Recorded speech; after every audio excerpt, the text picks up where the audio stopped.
Welcome, Dave. Thanks for joining me today. I'm glad you could be here. How's your day going so far? My day is great. First of all, thank you so much for having me on your channel. It's a pleasure to be here. I definitely enjoyed having you on the Passive Income podcast as well. We had a great chat over there, and I'm sure we'll talk about that a little bit. Yeah, my day's been great. I just finished. Today was my first day back to work after a 4-day long weekend, and I tell Nice. you, man, those 4 days disappear real fast. Oh yeah, they do. Did you do anything special for your holiday? Not so much. No, I hung around the house mostly. I did have a nice family dinner on Saturday afternoon, early evening, so that was nice. Saw some family that I hadn't seen since Christmas, or maybe even longer. Some of them. So Good, good. And you're in Ontario, Canada, right? yeah, yeah, correct. So a lot of what I'll be talking about, and I hope it still resonates with your audience. Obviously, a lot of what I know is Canadian investments and Canadian companies, but you can still draw parallels to American companies or other companies around the world, right? Yeah, absolutely. Well, I think the most important question is, especially with our Memorial Day weekend coming up, which is typically the kickoff to summer. Have you guys finally been able to get rid of winter? Are you now into the spring season yet? Yeah, definitely. Like I was saying to you in the DMs, it's always kind of confusing in May that our long weekend is the weekend before your long weekend. Um, and it's Victoria Day weekend, so it's from an old queen from whenever Queen Victoria was around, 200, 300 years ago, I don't know. And um, yeah, so I was just lucky that I also had the Friday off as well as the Monday. But yeah, definitely I haven't seen any snow here since, I don't know, the end of March maybe. April was a pretty normal April, sort of that April showers bring May flowers type of idea.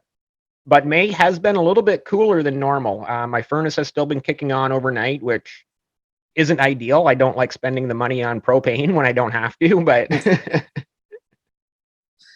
For sure. Well, I'm originally from Ohio. I know full well, how sometimes that coolness can kind of slip. Yeah, I think in Ohio, May was kind of like the month where we'll have 80 degrees one day and 50 degrees the next day, yeah. and kind of that bouncing up and down for a little bit. Yeah, and Well, that's what good. it's been like here too. Like I know 50 degrees is 10 degrees Celsius, so 80's got to be somewhere around, let's just say 25 degrees Celsius. And yeah, it's been very similar here, those type of temperature swings. Good. Well, hopefully summer is rapidly approaching for you, and you'll finally be able to kick off the furnace for a while. Yeah, that'd be So, nice. so just to kind of introduce you for everybody, as I mentioned, you're Dave, Dividend Dave. Obviously, you and I have gotten to know each other a little bit from Twitter, and you've got a podcast. But if you could, just kind of introduce yourself and tell us a little bit about yourself. Yeah, sure. Thanks. So yeah, first you can find me on Twitter, right there, my Twitter handle at Lovey1973. Lovey was my nickname in high school, so that's why, and not because I was a great lover or anything. It was just that just happens to be my last name is Love, so my nickname became Lovey, and yeah, so at Lovey1973, feel free to follow me on Twitter, DM me anything. I'm very active on Twitter and open to dialogue about investing, whether it's dividend investing or like yourself, options trading, and learning really learning anything and everything about investing, right? Just trying to better ourselves one day at a time, and hoping to one day reach that financial independence where retirement or work becomes work optional, and you sort of have that retirement goal, right? It's like, hey, you know what, whether it's 55 or 60, it's like, hey, you know what, I can kick back and relax now. Even if it's 65, right?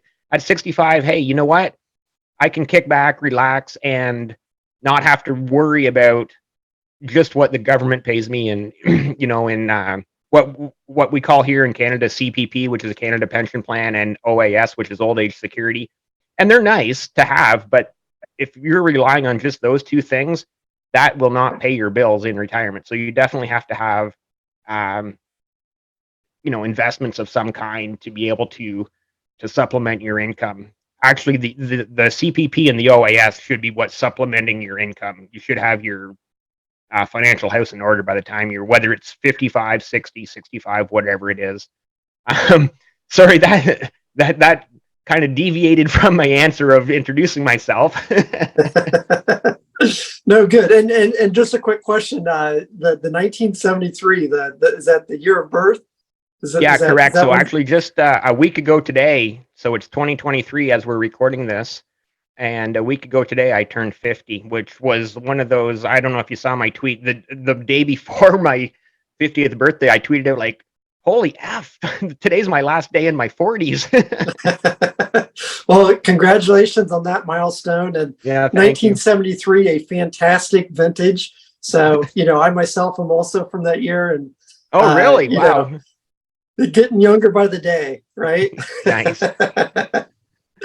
Well, good. So David, tell me a little bit about, how did you start, getting into it? It seems like dividends is sort of like the prime, thing that you've, been looking into and discussing and investing.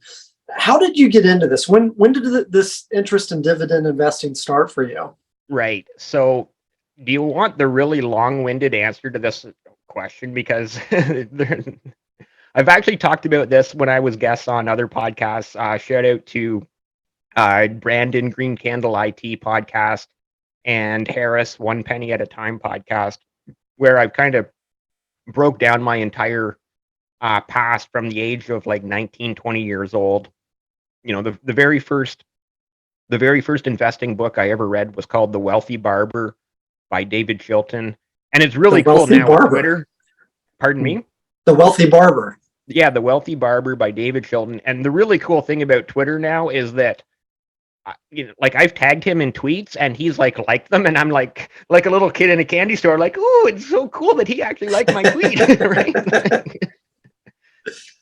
So, yeah, so that's going way back to, the early 90s, let's say 91, 92, somewhere in that range. And I've made every mistake any investor could make. I've made them all. And so just in the last, I want to say 2 or 3 years now, and again, I knew the dividend investing strategy for years and years on end, like going way back. But it's just really been the last, like I said, 2 to 3 years where I've started to really focus on that dividend investing strategy, focusing on the cash flow. And again, this is kind of going back to that old age security and, like I said, Canada pension plan, where I know that is not enough to sustain or supplement or pay for your retirement. That those are supposed to be your bonus checks, not your primary living expenses, right? Those are supposed to be a nice little add-on. So certainly, well, in the U.S., Social Security is probably the equivalent to it. Right. Exact same thing. If you're counting on Social Security to be your primary income source in retirement, it's not going to be a very fun retirement for you. No, exactly, right. So, yeah, and that's where in the last few years I've really gotten into the dividend investing strategy and just trying to generate cash flow, and of course every month taking those dividends, every quarter taking those dividends, reinvesting them, just keep adding shares so that every month and every quarter your cash flow is increasing. And so, yeah, I mean, it's a very simple strategy. It's a very simple and effective strategy. I mean, I'm sure, your audience obviously is probably a lot of options traders, but they have to understand, and a lot of them probably have some like blue chip stocks in their portfolio, and they're just like, yeah, and you know what? They pay me a dividend every 3 months, and whether it's 5, 10, 50, 100, $250, whatever, it's just like cash flow, right? Sure. So I'm kind of curious. You said, it sounds like 2 or 3 years ago was when this really picked up steam for you. Was there something that sort of triggered this, a life event or some sort of change, or was it just you woke up one day and decided that I'm going to get focused on dividends? The greatest life event in the lifespan of any man. Divorce. Oh, So again, like I said, and okay, first off, I want to say to my ex-wife, who is definitely not listening to this, we had the most amicable split ever, and her and I are still on extremely good terms. I text her pictures of the dog because the dog stayed with me, and we're still on extremely good terms. However, good. we definitely did not see eye to eye on investing. Anytime I had any kind of money in, again, I'm going to throw out some Canadian terms: TFSA, tax-free savings account; RRSP, registered retirement savings plan. Anytime I had any kind of money in those trying to save for retirement, she was like, "Oh, well, let's buy a horse trailer. Let's buy another horse. Let's do this."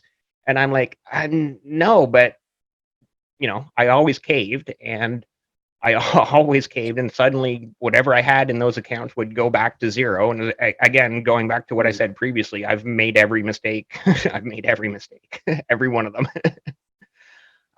So yeah, we ended up splitting up, divorce. Um, so again, like I said, amicable. It was honestly the best split ever, and That's good. so at that time was when I realized, okay, well, you know what? Well, we had to sell the house that we were in, and luckily I was able to buy another house much less expensive. So I was able to, pocket some cash, and I'm like, perfect place for this cash to go is right into some dividend paying blue chip companies. So that's kind of where I guess where I got my start, my restart, my restart for the 10th time. Well, good. I think you've touched on something that, a lot of people, unfortunately learn the hard way is that, Yeah, there comes to a point in life where your love of your life, also needs to be, the right partner for you in terms of some of these more financially. strategic long-term plans, such as investing. And, unfortunately, for many people, it does end up where, hey, maybe it's time to go separate ways. I think my wife and I have grown over time to have more of a mutual respect for each other.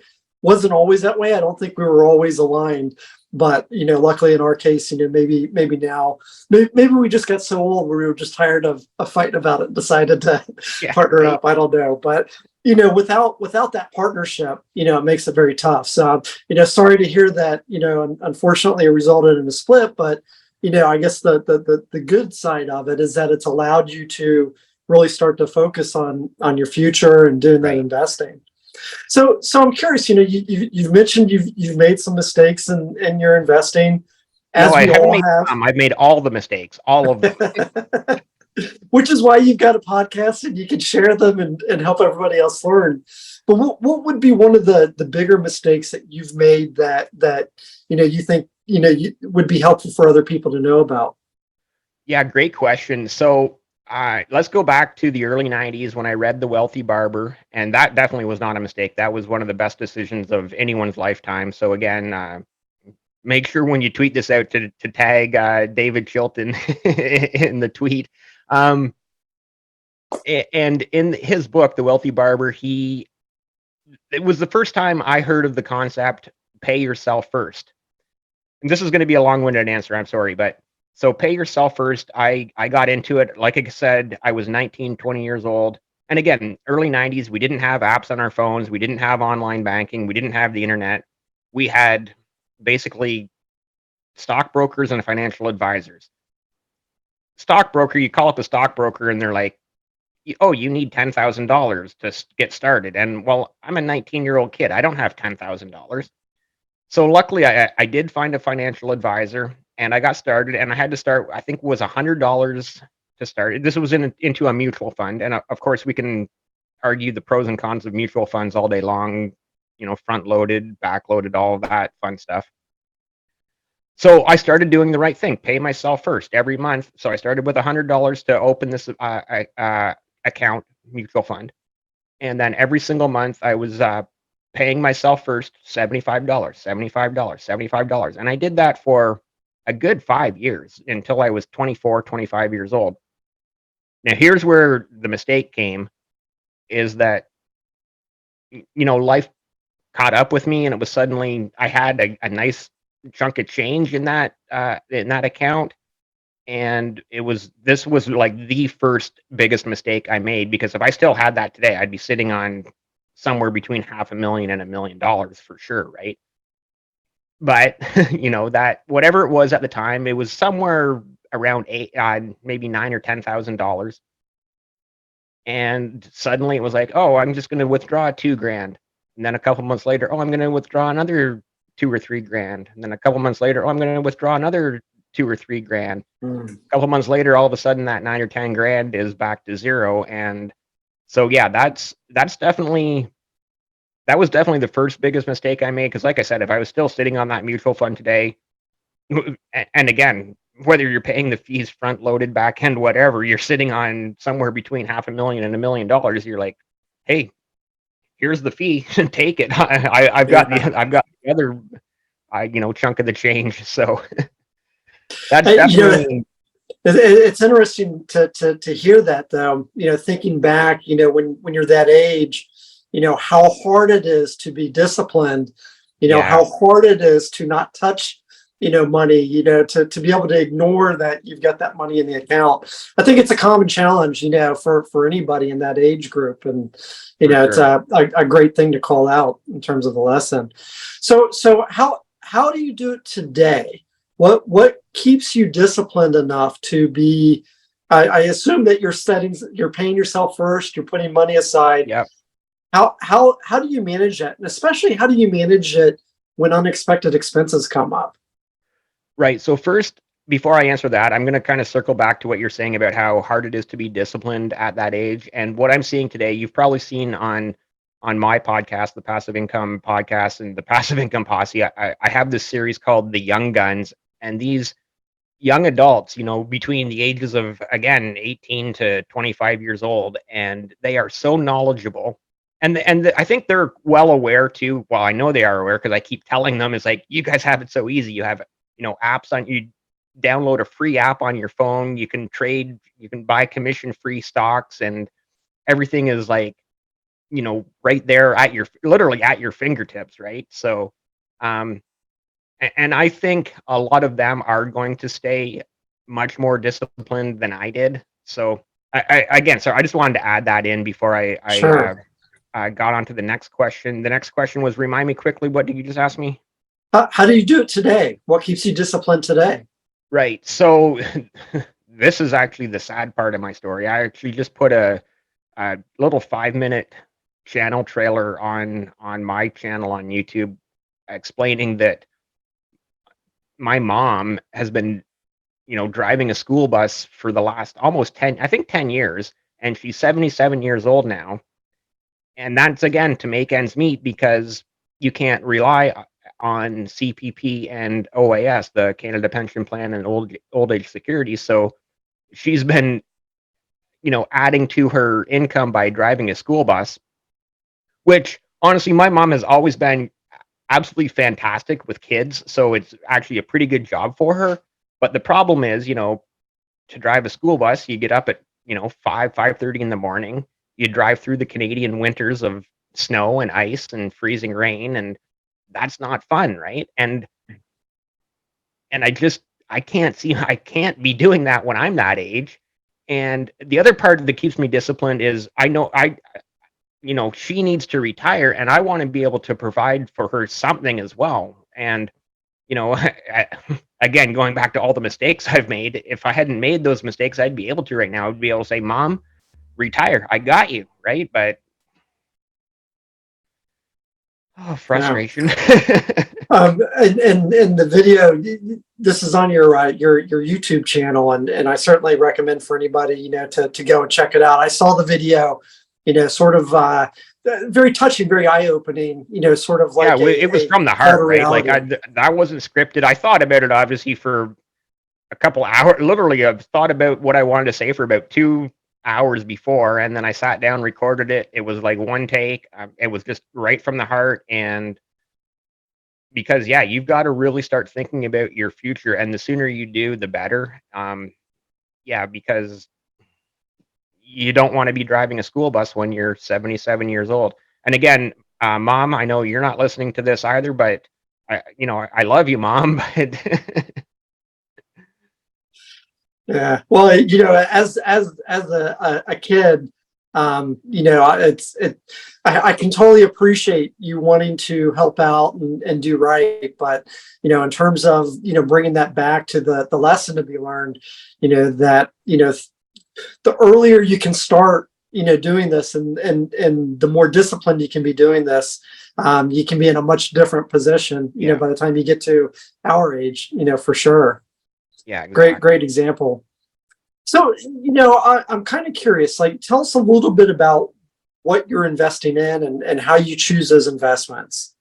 Yeah, great question. So again, like when I kind of started 2 to 3 years ago, um, a lot of it, what I was doing was just buying REITs, and the primary reason was because they pay a monthly dividend. Pretty well every single REIT in Canada that I know of pays a monthly dividend. So I was blindly picking a lot of them. And again, so this is going back to the middle of the pandemic, COVID, or even the start of COVID. And I started making some bets on office REITs that were trading quite low. And I was thinking these are undervalued. Office spaces are empty right now. And eventually this pandemic is going to end and people are going to go back to the office. Well, I got burned on some of those because people haven't gone back to the office. And so I've had a few dividend cuts on a couple office REITs. Um, my biggest I think it is my biggest in my portfolio is actually a retail REIT. It's called RioCan here in Canada. You've probably seen me tweet about it. Others have tweeted about it. RioCan is a major player in the REITs in Canada. They have, the one I'm most familiar with is about 40 minutes down the road in Kingston, Ontario. Kingston's just on the northeast end of Lake Ontario. And that RioCan, they literally actually call it the RioCan Center in Kingston. It's I want to say about the size of 3, maybe 4 football fields, and they have Home Depot is their probably their big anchor store. There's a Best Buy. There's 2 or 3 Canadian bank branches. There's just tons of retail space. There's a theater. There's restaurants. It's a whole complex, right? And they have several of these right across Canada. And I'm pretty sure RioCan is my biggest holding. So yeah, again, going back when I got started, I was kind of like blindly picking some REITs, not really knowing what I was doing, of course. Now, have you unwound yourself from the commercial office space REITs, or are you still holding money in those? No, I'm still holding them. I haven't really added or subtracted to those positions. I've just kind of suffered the dividend cut and let it ride and play out and see where it goes in the next 5 to 10 years. There's also other talk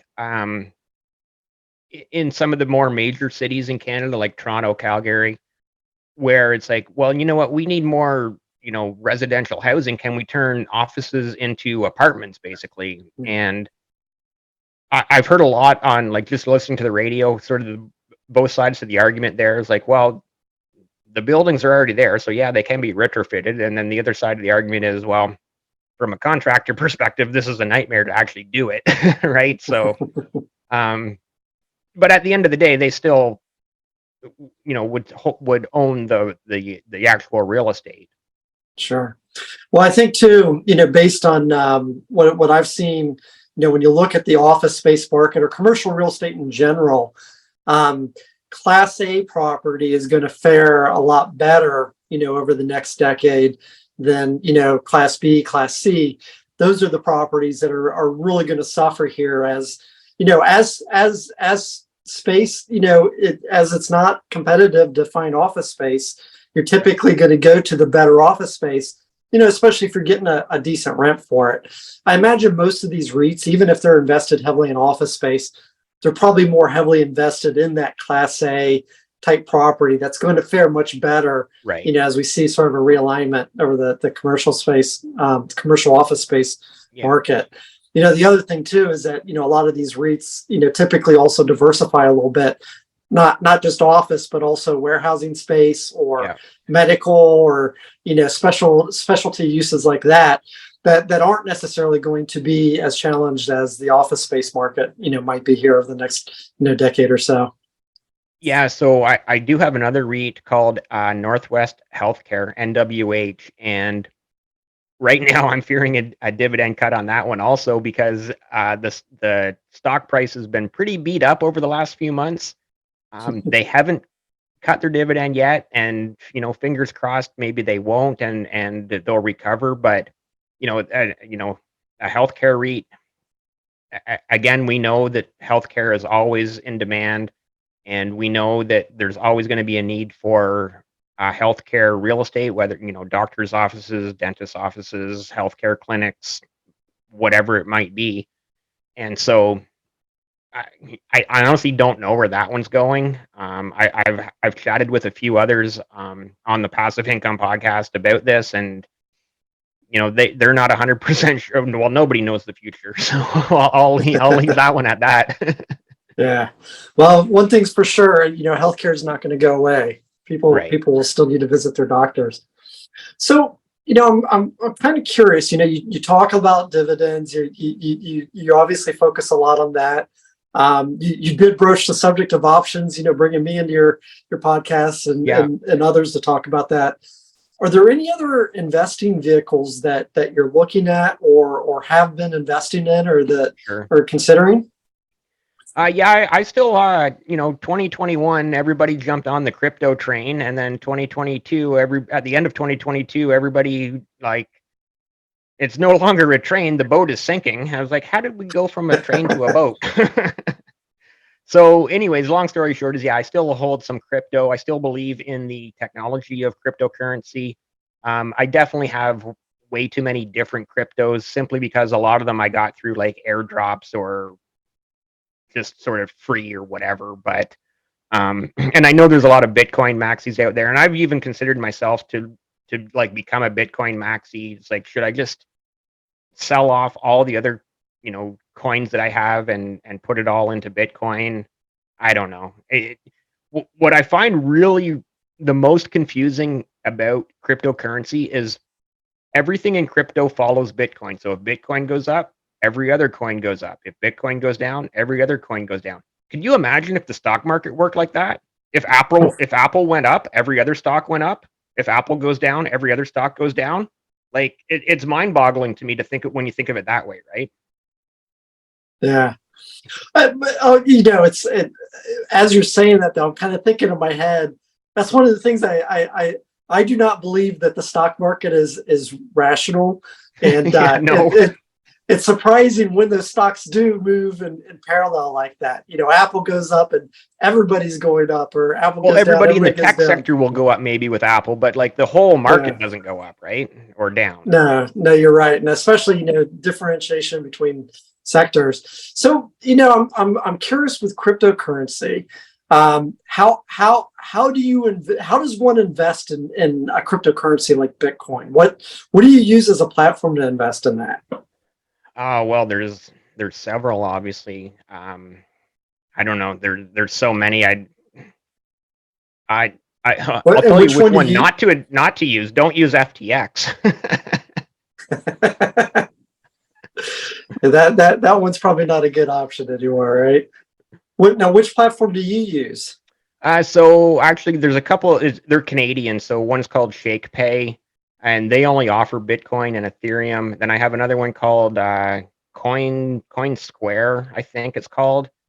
And when they started, they only offered like 6 different crypto coins, and now they offer a whole bunch more. But yeah, and then obviously you can transfer things around through trust wallets and what's the other one called, MetaMask, and a Zum wallet. You can do a lot of really do a lot of cool things with crypto. Like this is where I see the technology of crypto actually working is, you try to send money to, like, I'm in Canada, and let's say I wanted to send money to New Zealand.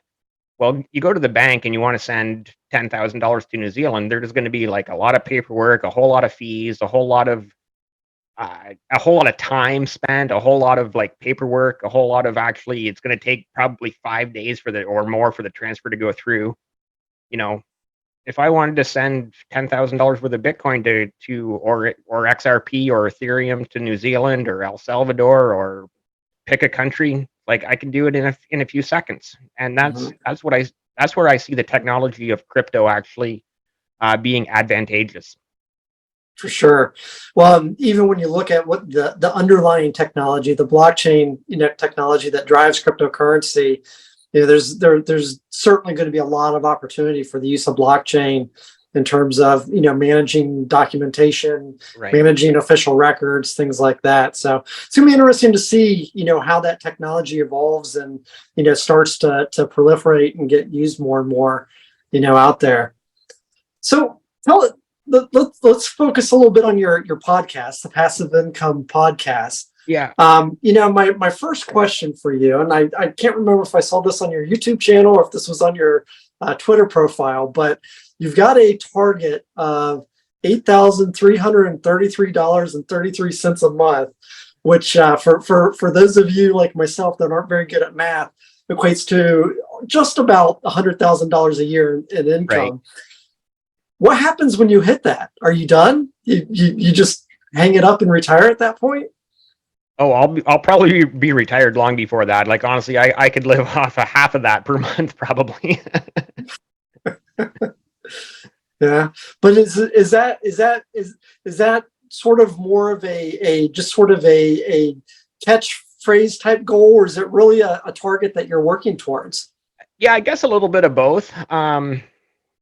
Yeah, definitely would be nice to have that. You see some of these accounts on Twitter, Dividend John and Dream and others that are tweeting, "Oh, I made Dividend Daddy." I think Dividend Boomer as well. Like these guys that are, "Oh, I made 5 grand in dividends this month. I made 8 grand in dividends this month." And so it can be done, but you also Yeah, know they've been stacking these shares for 20 years.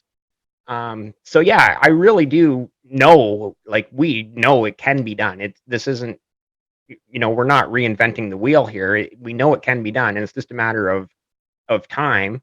And you know, like I said, I just turned 50, so in 15 years, 65, that's retirement age.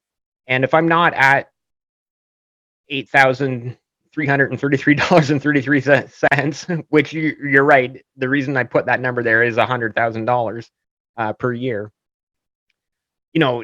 It's really going back to like what I said before is about being able to live comfortably and not worry about just trying to live off the government supplements of the for retirement. So, and sure. whether that is by the time I'm 65, if it's 4 grand a month, then that'll be a good retirement for me, honestly. Good. So even if it's just aspirational, it's going to help you, achieve Yeah. your true goals. Well, you know what? Yeah, you can't climb Mount Everest without climbing a few other mountains first, right? So it's just sort of get a goal and hopefully you achieve that goal. And if not, even if it's sort of what's that old saying? Uh, reach for the stars, land on the moon, or something like that, right? Yeah. So or shoot for the stars, land on the moon. Well, when you first started this journey, kind of going back 2 or 3 years ago when you really started to kick this off, and you look at where you are today, how, do you feel like you're where you expected to be, or ahead of plan, behind a plan? How do you feel about your current state? Well, let's talk about another mistake I made. So about a year ago, a little over a year ago, I had over 1,000 shares in a company that was paying me. I think it was 100 and I think I had 1,070 shares, and they were paying me $107 a month in dividends. And I was up kind of nicely on them, going, "Hey, you know what? I'm going to take this profit of $1,000." Which, looking back now, that was so dumb because 10 months later and $100 a month, I would have had that same $1,000, right? So I'm literally right now just trying to get back to my same level of what I was making a year ago. So, but with that said, like I track my dividends on an Excel spreadsheet, and I have a 10-year outlook on it. And I know that it's actually going to be kind of neat to look back at this little blip of 2023, where 2023 wasn't more than 2022, or about the same, maybe, slightly less, slightly more, equal, whatever. But I do know that in 10 years time, where it's going to be like, oh, I still did okay, right? Like, Good. So talking specifically about your podcast, your YouTube channel, you've been running that now for over a year. no, not even. So I started that. I believe the first episode was recorded October 3rd of 2022. So that's about what, 7 months ago now, going on 8 months ago. 7 months, and you're over 1,200 subscribers already. It's Yeah, terrific. yeah. So, over 1,200 subscribers, closing in on 20,000 views, which is insane. Obviously, the feedback and the support has been absolutely amazing from the community. So many people, actually, just this past weekend, we recorded episode 76. So that's 76 different guests, including yourself. You were one of them. I'm honest. Don't ask me what number episode you were. But yeah, it's just been a fantastic journey. Talking to people, listening to their stories, listening to their different paths, different journeys, different successes, even different failures, right? Like I've shared with you some of my mistakes and failures, and we all learn from those, right? We learn from everybody else's mistakes, and it's just been an absolutely wild ride. We've also been doing live streams about once a month. Actually, we did a bonus one last week on my birthday, so I think we have 5 or 6 live streams on there as well. I've put a few shorts out as well. YouTube shorts are kind of a thing, so you kind of have to put some out. I feel as a YouTuber, you have to put some out just to sort of keep up with the times, the trend. But yeah, it's overall the Passive Income Podcast and the Passive Income Posse. Shout out to the Passive Income Posse there. It's just been an incredible wild ride. Like I said, all these different people, different backgrounds. You know, Again, I don't know. You might have saw just the other night. I tweeted out, like, after turning 50, I'm officially old white guy, but I want everyone to win. And I've had so many, black people, Asian people, you know, uh, you know, different races, sexes, whatever. And I'm just Diverse like, backgrounds. Yeah. yeah, diverse backgrounds, great way to put it. And it doesn't matter to me. I just want everybody to win. I want everybody to come on and feel welcome. It's a very welcoming podcast for sure. Everybody It should is. feel at home there. And yeah, we just have incredible conversations. So yeah, any of your audience, please feel free to check it out. Definitely recommend it. So episode 76, you've had 76 different guests. I'm going to put you on the spot here a little bit, but if you could pick one guest, one of those interviews that you've done that kind of surprised you a little bit, you kind of came out of that like, wow, that's not what I expected, or I'm really glad I did that one. Yeah. What would that one be? So that's a great question, and there's at least 10 different answers to that question. Actually, going right back to the very first one, JR Dividends episode 1. He was 19 years old at the time, and I had no idea what I was getting into when I was starting.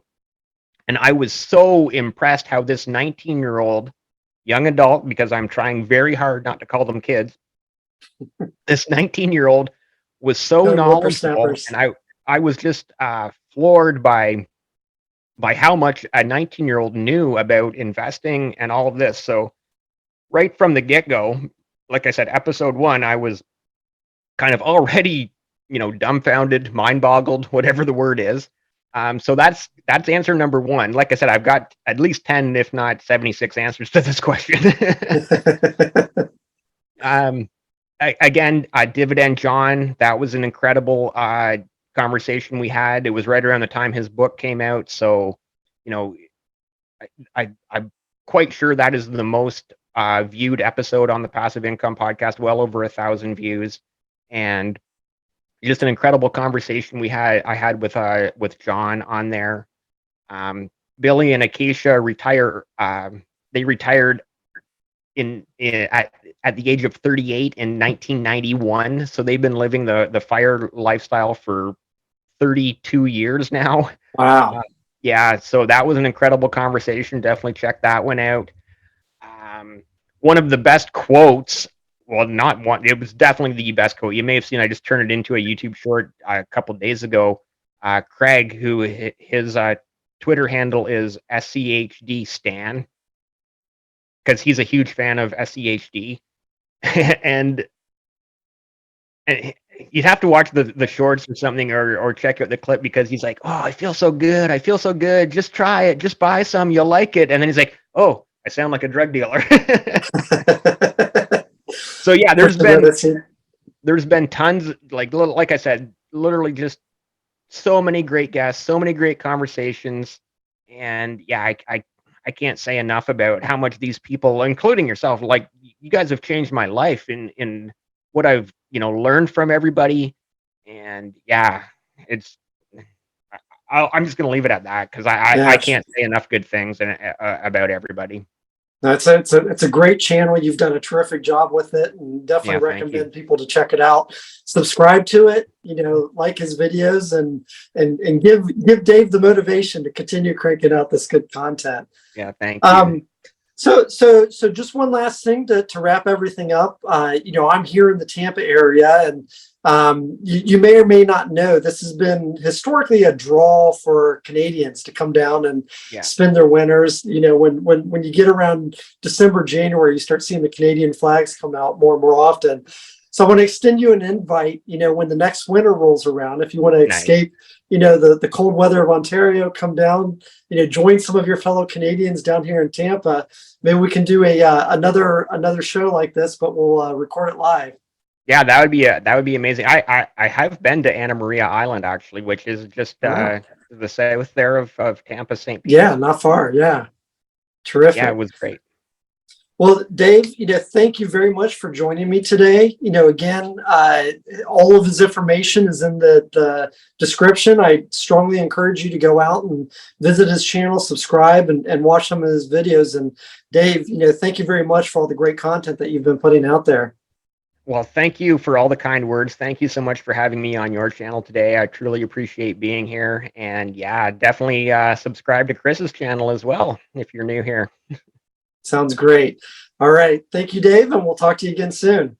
Awesome. Thanks.